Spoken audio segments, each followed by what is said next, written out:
Alaska காட்டுக்குள்ள மஞ்சள் நிற மேரி அப்படிங்கிற குருவியும், சிவப்பு நிற ரோஸ் அப்படிங்கிற குருவியும் வாழ்ந்துட்டு வந்தாங்க. இருவரும் நல்ல தோழிகளாக இருந்தாங்க.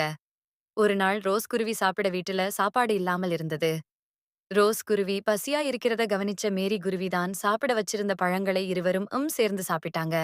அப்புறம் ஒரு நாள் மேரி ரோஸ் கிட்ட, ஏசப்பா தன் அப்பத்தை பசித்தவனுக்கு பங்கிட்டு, வஸ்திரமில்லாதவனுக்கு வஸ்திரம் தரிப்பித்து, ஏசப்பா கட்டளைகளில் நடக்க எசேக்கியேல் 18ஆம் அதிகாரம் 7ஆம் வசனத்துல சொல்லியிருக்காங்க.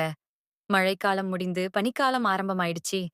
வா ரோஸ், நம்ம 2 பேரும் சேர்ந்து சாப்பாடு இல்லாதவங்களுக்கு சாப்பாடு, இந்த குளிருக்கு ட்ரெஸ், போர்வை இல்லாதவங்களுக்கு ட்ரெஸ், போர்வையெல்லாம் குடுப்போம். இருவரும் ஒன்று சேர்ந்து அவங்க கிட்ட இருந்த சாப்பாடு, ட்ரெஸ்ஸு, போர்வையெல்லாம் எடுத்துட்டு, அந்த அலாஸ்கா காட்டுக்குள்ள சாப்பாடு, ட்ரெஸ்ஸு, போர்வை இல்லாதவங்களுக்கு எல்லாம் குடுத்தாங்க.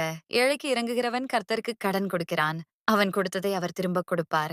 நீதிமொழிகள் 19ஆம் அதிகாரம் 17ஆம் வசனம்.